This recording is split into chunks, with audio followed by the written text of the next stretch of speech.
많은 악에 대한 이야기에서 악마는 종종 하나님의 권력을 빼앗으려는 강력한 존재로 묘사됩니다. 하지만 이슬람에서 이블리스의 이야기는 완전히 다릅니다. 그는 하나님과 동등하지 않습니다. 그는 또한 하늘에 맞설 수 있는 왕국의 지도자도 아닙니다. 대신 그는 불순종하고 교만해진 존재이며 이후에 사람들을 잘못된 길로 이끌겠다고 맹세했습니다. 꾸란에서는 그를 샤이탄이라고도 부릅니다. 이 단어는 선에서 멀어지고 다른 이들을 불순종하게 만드는 존재를 가리킵니다. 이블리스는 하나님께서 아담을 창조하셨을 때 그 명령을 따르기를 거부한 존재의 고유한 이름입니다.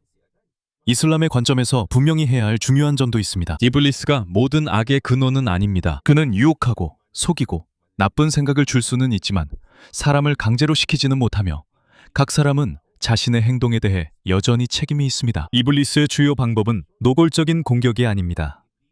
대신 그는 속삭임, 유혹, 그리고 점진적인 설득을 사용합니다. 아랍어로 이것을 와스와사라고 부릅니다. 비밀스럽게 마음속에 들어와 사람을 죄로 이끄는 생각들입니다. 꾸란의 마지막 부분에서는 사람들의 마음에 속삭이는 은밀하고 교활한 속삭임의 존재를 묘사합니다. 이것은 진으로부터 올 수 있습니다. 하지만 진이란 무엇일까요? 이슬람 신앙에서 진은 인간이 일반적으로 볼 수 없는 존재들입니다. 그들은 천사도 아니고 인간도 아닙니다. 하지만 인간처럼 선택할 수 있는 능력이 있습니다. 그들은 하나님을 따를 수도 있고 거부할 수도 있습니다. 선을 행할 수도 있고 악을 행할 수도 있습니다. 꾸란에 따르면 인간은 진흙으로 창조되었고 진은 연기 없는 불로 창조되었습니다. 여기서 이블리스의 정체성이 중요해집니다. 오래된 설명과 전통에서는 그가 천사들과 함께 있었다고 묘사합니다. 하지만 꾸란에서는 이블리스가 진에 속한다고 분명히 말합니다. 그가 불순종했을 때 그는 주님의 명령을 어겼습니다. 그의 몰락은 아담이 창조되면서 시작되었습니다. 꾸란의 이야기에서 하나님은 아담을 진흙으로 창조하셨습니다. 아담이 완성되고 생명을 부여받은 후 하나님은 천사들에게 그 앞에 절하라고 명령하셨습니다. 이 절은 아담을 숭배하는 것이 아니었습니다. 이것은 하나님 명령에 대한 존경과 복종의 행위였습니다. 천사들은 순종했습니다. 그러나 이블리스는 거부했습니다. 왜 절하지 않느냐는 질문을 받았을 때 이블리스는 자신이 아담보다 더 우월하다고 말했습니다. 이블리스에게는 자신이 만들어진 불이 인간이 만들어진 진흙보다 더 중요했습니다. 여기서 그의 진짜 죄가 드러났습니다. 그는 단순히 명령을 거부한 것이 아니었습니다. 그는 또한 아담을 그가 만들어진 재료로 판단했습니다. 이블리스는 자신을 높이고 신께서 존귀하게 여기신 존재를 깔봤습니다. 단순한 명령이 그의 인격에 대한 시험이 되었습니다. 그리고 그 시험에서 그의 교만이 이겼습니다. 그 불순종 때문에 이블리스는 그의 이전 지위에서 쫓겨나 저주를 받았습니다. 하지만 최후의 형벌이 내리기 전에 그는 인류가 다시 살아나 심판받는 날까지 유예를 요청했습니다. 그는 정해진 날까지 머무는 것이 허락되었습니다. 그 후 이블리스는 자신의 계획을 공개적으로 밝혔습니다. 그는 여러 방향에서 사람들에게 다가갈 것입니다. 그는 죄를 매력적으로 만들 것입니다. 그의 유혹을 따르는 누구든지 그는 길을 잃게 만들 것입니다. 하지만 이블리스는 또한 하나님의 충실한 종들은 자신이 길을 잃게 할 수 없다는 것도 인정했습니다. 여기서 이블리스의 이야기가 영화나 전설에서 흔히 그려지는 악마의 이미지와 크게 다르다는 점을 알 수 있습니다. 그는 하나님의 왕좌를 빼앗기 위해 전쟁을 벌이지 않았습니다. 그의 반역은 거절에서 시작되었습니다. 명령이 내려졌지만 그는 자신의 자존심을 우선시하기로 선택했습니다. 교만에서 질투가 따랐습니다. 질투에서 아담과 그의 후손들에 대한 분노가 태어났습니다. 그래서 이슬람에서 이블리스의 이야기는 단순히 악한 존재에 관한 것이 아닙니다. 이것은 누구에게나 내면에서 시작될 수 있는 성향에 대한 경고이기도 합니다. 어떤 사람이 자신의 출신, 부, 권력, 지식 또는 지위 때문에 자신이 다른 사람보다 더 높다고 생각할 때 그는 이블리스를 몰락하게 만든 똑같은 실수를 반복하는 것입니다. 그리고 그가 절하는 것을 거부한 순간부터 긴 투쟁이 시작되었습니다. 하지만 그것은 두 동등한 힘 사이의 싸움이 아니었습니다. 하지만 이것은 이블리스의 유혹과 인간의 선택 능력 간의 싸움입니다. 그러나 무슬림 학자들 사이에서 오랫동안 논의된 질문이 하나 있습니다. 이블리스는 도대체 무엇일까요? 그는 천사일까요? 아니면 진일까요? 오늘날 무슬림들 사이에서 가장 일반적인 설명에 따르면 이블리스는 진이며 천사가 아닙니다. 꾸란에서는 분명히 이블리스가 진에 속하며 하나님의 명령을 거역했다고 말합니다. 천사와 진은 서로 다른 종류의 존재입니다. 천사들은 하나님의 명령을 따르는 충실한 종들로 묘사됩니다. 반면에 진은 인간처럼 선택할 수 있는 능력을 가지고 있습니다. 그들은 하나님께 순종할 수도 있지만 거부할 수도 있습니다. 그렇기 때문에 모든 진이 나쁜 것은 아닙니다. 꾸란에는 하나님을 따르는 진도 있고 올바른 길에서 벗어난 진도 있다고 말하는 진들이 나옵니다. 즉, 인간처럼 선한 진도 있고 악한 진도 있다는 뜻입니다. 이것이 바로 이블리스의 불순종을 설명하는 중요한 이유입니다. 진으로서 그는 선택할 수 있는 능력이 있습니다. 그는 하나님의 명령에 순종할 수도 있었습니다. 하지만 그는 거부하기로 선택했습니다. 그러나 초기 이슬람 학자들은 그의 정체성에 대해 동일하게 설명하지 않았습니다. 이슬람 초기 몇 세기 동안 일부 꾸란 해석자들은 이블리스가 천사일 수도 있다고 믿었습니다. 이러한 관점은 꾸란이 아담의 창조에 대해 이야기하는 방식에서 시작되었습니다. 천사들에게 절하라고 명령했고 그들은 절했습니다. 이블리스만 빼고 모두 따랐습니다. 그 사건에 이블리스의 이름이 포함되어 있었기 때문에 일부 초기 학자들은 그도 천사 중 하나라고 생각했습니다. 이러한 오래된 해석을 기록한 유명한 학자 중 한 명은 알타바리입니다. 그는 9세기와 10세기 초에 살았던 무슬림 역사학자이자 꾸란 해설가였습니다. 알카바리는 단 하나의 해석만을 기록한 것이 아닙니다. 그는 당시 유통되던 다양한 전승을 모아 초기 무슬림들이 이블리스의 이야기를 어떻게 다르게 이해했는지 보여주었습니다.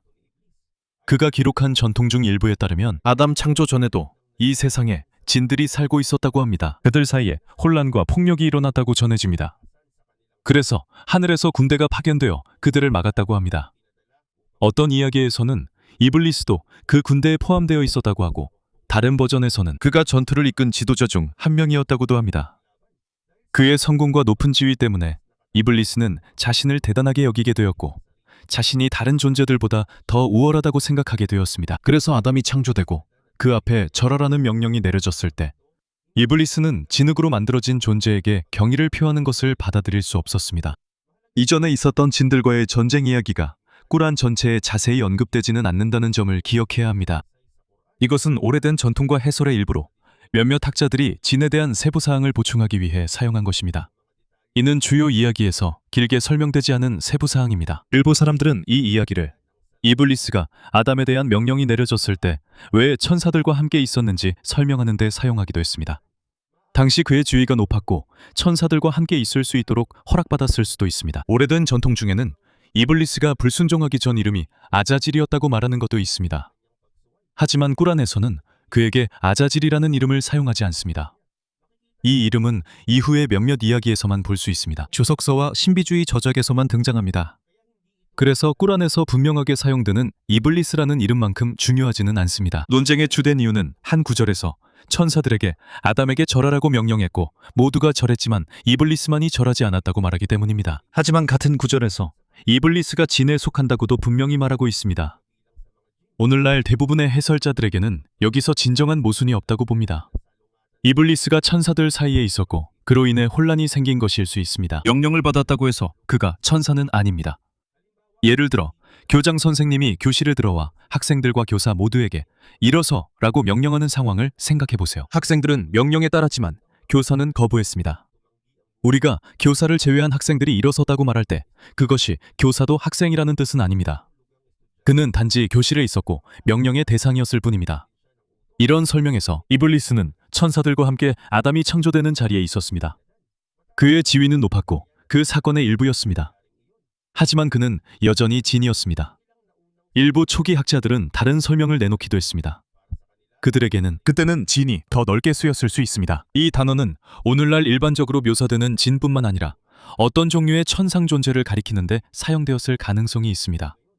그래서 오래된 기록들에서는 이블리스를 동시에 천사이자 진으로 부르는 경우가 있는 것 같습니다. 이 두 범주가 일부 초기 해설자들의 생각 속에서는 완전히 분리되어 있지 않았을 수도 있습니다. 세월이 흐르면서 일반적인 해석이 점점 더 명확해졌습니다. 이블리스는 한때 높은 지위를 가졌고 과거의 숭배로 인해 천사들과 함께 있었던 진이라는 견해가 우세해졌습니다. 하지만 그가 천사들과 함께 있었다고 해서 천사가 된 것은 아닙니다. 결국 그의 창조 유형에 대한 논쟁이 이야기에서 가장 중요한 부분은 아닙니다. 그의 순종이 시험받았을 때 그가 무엇을 했는지가 더 중요합니다.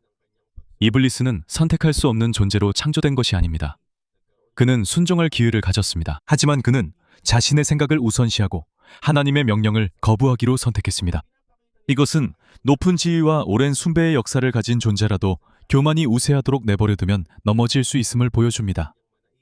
세월이 흐르면서 이블리스의 이야기는 더 넓은 의미를 갖게 되었습니다. 이제는 단순히 그의 불순종에 대한 이야기로만 논의되지 않습니다. 무슬림 신비주의자들과 철학자들은 이 이야기를 순종, 자유, 책임, 그리고 악의 존재와 같은 더 어려운 질문들을 고민하는 데에도 사용했습니다. 가장 논란이 많은 해석 중 하나는 9세기와 10세기 초에 살았던 유명한 수피 신비주의자 만수르 알할라지와 연관되어 있습니다. 수피즘은 이슬람 전통 중 하나로 신에 대한 깊은 인식, 사랑, 그리고 가까움을 강조합니다. 만수르 알할라지와 연관된 일부 신비주의 문학 작품에서는 이블리스의 거부를 잘못된 충성심의 비극으로 묘사합니다. 이러한 해석에 따르면 이블리스는 신 이외의 그 누구에게도 절하지 않으려 했다고 합니다. 그는 자신이 오직 한 분 신에 대한 완전한 숭배를 지키고 있다고 생각했습니다. 그에게 아담에게 절하는 것은 자신의 신념을 저버리는 것처럼 보였습니다. 하지만 문제는 신 자신이 그 명령을 내렸다는 점입니다. 그래서 이블리스가 생각한 충성심은 결국 불순종이 되었습니다. 그는 자신에게 요구된 것을 받아들이기보다 자신의 이해를 따르기를 선택했습니다. 이것이 만수르 알할라지가 이블리스를 옳거나 무죄로 여겼다는 뜻은 아닙니다. 그는 이 이야기를 단지 한 존재가 옳다고 믿으며 그것을 지키려 해도 어떻게 길을 잃을 수 있는지를 보여주기 위해 사용했을 뿐입니다. 이런 해석에서 이블리스의 운명은 비극입니다. 그의 신념은 확고했지만 선택한 방향이 잘못되었습니다. 그는 자신의 진정한 본질에 대한 해석을 포기하기보다는 벌을 기꺼이 받아들이려 했습니다. 이것은 이슬람의 일반적인 교훈이 아닙니다. 이는 중세시대의 일부 저작과 논의에서 존재했던 깊고 논란이 많은 신비주의적 해석입니다. 다른 무슬림 신비주의자들은 유혹이 세상 질서에서 어떤 역할을 하는지 물었습니다. 시련은 한 존재의 진정한 결심을 드러내기 때문에 일부 사람들은 이블리스의 행동을 충실한 자와 쉽게 길을 잃는 자를 구분하는 과정의 일부로 보았습니다. 그렇다고 해서 그의 행동이 신성하거나 선하다는 의미는 아닙니다. 이러한 설명의 요점은 나쁜 의도를 가진 자의 악한 행동이라도 시험의 도구로 사용될 수 있다는 것입니다. 여기서부터 이슬람 역사에서 오랫동안 논쟁되어 온 더 큰 질문이 등장합니다. 신의 권능과 지식 밖에서 일어나는 일이 없다면 한 존재가 저지른 잘못에 대해 어떻게 책임을 질 수 있을까요? 여러 집단과 사상학파들이 이에 대해 서로 다른 답을 내놓았습니다. 어떤 신학자들은 신의 절대적인 권능에 매우 큰 비중을 두었습니다. 그들에게는 신의 뜻과 허락 없이 일어날 수 있는 일은 없습니다. 반면에 어떤 이들은 선택의 자유에 더 큰 비중을 두었습니다. 그들에게는 사람과 진이 결정을 내릴 수 있는 진정한 능력이 있어야만 보상과 처벌이 공정해질 수 있다고 봅니다. 시간이 흐르면서 이 두 가지 개념을 조화시키기 위한 다양한 설명이 생겨났습니다. 신의 권능은 여전히 절대적이지만 이것이 각 존재의 책임을 없애지는 않습니다. 다시 말해, 어떤 일이 일어나도록 허락하는 것과 그것을 하라고 명령하는 것은 다릅니다. 예를 들어, 선생님이 학생에게 시험에서 답을 고를 수 있도록 허락할 수 있습니다. 선생님은 학생이 틀린 답을 고를 수도 있다는 것을 알지만 그렇다고 해서 선생님이 대신 선택해 준 것은 아닙니다. 이런 식으로 많은 신학자들은 왜 유혹이 존재할 수 있는지, 그리고 유혹받는 사람의 책임이 사라지지 않는 이유를 이렇게 설명했습니다. 하지만 이블리스의 이야기는 철학과 종교 서적에서만 살아있는 것이 아닙니다. 이 이야기는 시, 음악, 이야기, 그리고 다양한 무슬림 공동체의 전설에도 들어왔습니다. 이슬람이 퍼지기 전에도 아라비아에서 시인들은 매우 중요한 존재였습니다. 그들은 부족의 역사를 보존하고 영웅들을 칭송하며 적들을 조롱하고 모임에서 즐거움을 주는 역할을 했습니다. 뛰어난 시인의 능력은 특별했기 때문에 당시에는 그들에게 무언가가 있을지도 모른다는 믿음이 있었습니다. 보이지 않는 존재가 시인에게 영감을 준다고 여겨졌습니다. 이런 영감은 때때로 진과 연결되기도 했습니다. 오래된 믿음에 따르면 진이 시인과 함께하며 그에게 특별한 말, 이미지 또는 아이디어를 줄 수 있다고 생각했습니다. 이러한 상상은 이슬람이 도래한 이후에 쓰여진 몇몇 작품에서도 계속되었습니다. 문학에서는 때때로 이블리스와 샤이틴이 위험하고 대담하거나 금지된 영감의 상징으로 사용되었습니다. 그들의 이름은 술, 격렬한 사랑, 반항, 그리고 종교적인 사회에서 받아들여지지 않는 쾌락에 관한 시에서 등장합니다. 이러한 종류의 글쓰기로 유명한 시인 중 한 명은 아부 누아스입니다. 아바스 왕조 시대의 유명한 시인이었습니다. 그는 술, 사랑, 쾌락, 그리고 기대되는 행동을 어기는 것에 관한 날카롭고 장난기 많으며 종종 도전적인 시로 유명합니다. 몇몇 시에서는 이블리스 이름을 반항의 창의적인 상징으로 사용합니다. 이것이 시인이 실제로 이블리스를 믿거나 숭배한다는 뜻은 아닙니다. 이는 일부러 충격적이거나 유머러스하거나 도전적인 스타일의 일부입니다. 민담에서도 진이 사람에게 음악에 대한 비범한 재능을 가르칠 수 있다는 믿음이 민담에 등장합니다. 보이지 않는 스승에게서 연주를 배웠다는 음악가들에 대한 전설도 있습니다. 다른 버전에서는 그 재능은 위험한 계약의 대가로 얻는 경우도 있습니다. 보이지 않는 존재에게 연주를 배웠다는 음악가에 관한 비슷한 이야기도 있습니다. 전설에서는 예술가가 영혼, 요정, 악마와 같은 존재로부터 비범한 재능을 받는 이야기가 흔합니다. 혹은 다른 초자연적인 존재에게서 재능을 받는다는 이야기입니다. 이는 사람들이 오랫동안 설명하기 어려운 특별한 능력을 이러한 힘들과 연관지어 왔음을 보여줍니다. 하지만 예술가가 영혼에게서 비범한 재능을 받는다는 민담과 이슬람을 구분하는 것이 중요합니다. 요정, 음악가와 시인에 관한 전설, 그리고 진과의 계약에 관한 이야기 등은 모두 민속과 창작문학의 일부입니다. 이들은 꾸란에서 이블리스에 대해 설명하는 주요 근거로 간주되지 않습니다. 진으로부터 영감을 받는다는 옛 신앙을 이해하는 것도 중요합니다. 이것이 꾸란이 시와 신성한 계시를 명확히 구분한 이유를 이해하는 데 도움이 됩니다. 무함마드 예언자 시대에는 아라비아에서 시인들은 엄청난 영향력을 가지고 있었습니다. 그들의 말 한마디가 부족의 명예를 가져다 주거나 분쟁을 일으키거나 적의 명성을 무너뜨릴 수 있었습니다. 이 때문에 예언자의 적들은 꾸란이 단순히 시인이 만든 것이거나 이상한 영감의 산물이라고 주장했습니다. 꾸란은 이에 반대했습니다. 야신 수라에서 무함마드 예언자는 시를 배우지 않았으며 시인이 되는 것은 그에게 어울리지 않는다고 말합니다. 그가 전하는 것은 분명한 메시지로 묘사됩니다. 이슬람의 관점에서 꾸란은 인간의 재능이나 시인의 상상력 혹은 진의 속삭임에서 비롯된 것이 아닙니다. 이것은 신으로부터의 계시로 여겨집니다. 이러한 명확한 구분은 중요합니다. 왜냐하면 시와 계시는 모두 사람들의 귀에 강력하게 들릴 수 있지만 이슬람 신앙에서 그 기원과 목적은 다르기 때문입니다. 시는 경험이나 상상력에서 비롯될 수 있습니다. 사랑, 분노 또는 인간의 창의적인 생각에서 나올 수 있습니다. 반면 꾸란은 무슬림들에게 신성한 메시지이자 지침으로 여겨집니다. 거의 1400년 동안 이블리스의 모습은 여러 형태로 변해왔습니다. 꾸란의 주석들에서 그의 기원에 대한 논쟁의 주제가 되었습니다. 신비주의 작품들에서는 사랑, 순종, 그리고 잘못된 신념에 관한 질문에서 등장하는 인물이 되었습니다. 철학에서는 그의 이야기는 자유와 책임에 대해 논의하는 데 사용되었습니다.